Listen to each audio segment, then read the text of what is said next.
is Yvonne Leith. I'm an elder language advisor to Dakota Wicohan. My Dakota name is Maza Okiewi, which means woman who speaks to iron. I'm named after my great-great-great-grandmother. Dakota Wicohan is a Minnesota nonprofit with a mission to revive the Dakota language and pass it on to future generations. Our goal is intergenerational learning, especially within family nests. 10 years ago, a group of us, Dakota members of the communities, got together and shared our concern for the loss of the Dakota language, especially among our fluent elders. So we started meeting in our homes, in the communities, and decided to form a formal nonprofit to do that work of Dakota language revitalization. At that time, between myself, I was working in the urban area of Minneapolis, working with Native youth. Terry Peterson was involved in a master apprentice program back in her community. Gabby Strong was a Bush Fellow with a mission to revitalize Dakota language. And others, Mary Peters, they were all involved in Native language teaching in charter schools. And so we all got together and started realizing that we all had that same concern, the loss of fluent elders and the loss of the language. So we started meeting in our homes, and we started a dialogue about how can we reverse this process of language loss. So we decided that we needed to form a formal organization, and we did that in 2003.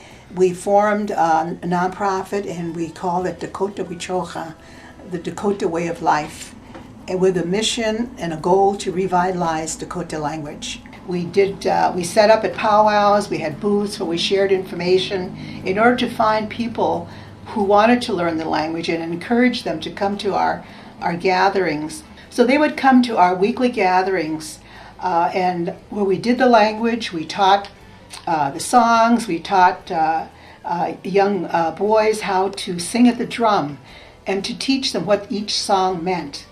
We created acknowledgments, we did greeting cards. We taught these children what it meant to be Dakota, to learn their history and to learn the language. We honored them, they carried messages. We ehana, back in the day. When you say ehana, it means a long time ago, before there were books, before there was TV, before there was radio, back when we lived here. And we relied on the ia to carry messages for us. Yeah. And so as we teach our children, and I feel that that is a goal for us, to make that bridge from formal learning in schools and colleges into the home where our little children will be speaking one day, and again reteaching us about their language, their identity, and the value of our history, of our relatives who survived and who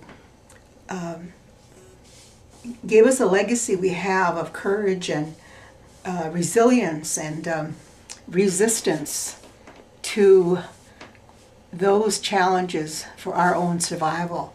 So I appreciate little children and what they do and how fast they learn, and that really is my goal, is to make sure that that happens.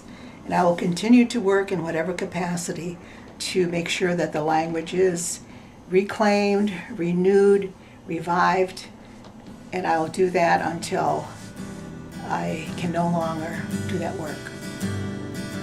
Hedjitu.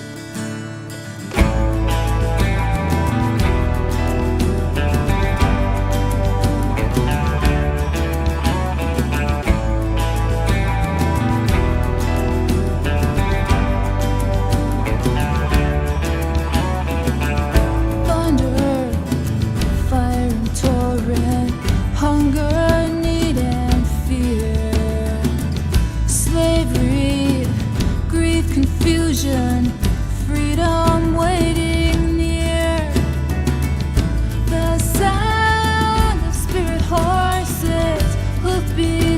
sky, snow and blood and ashes.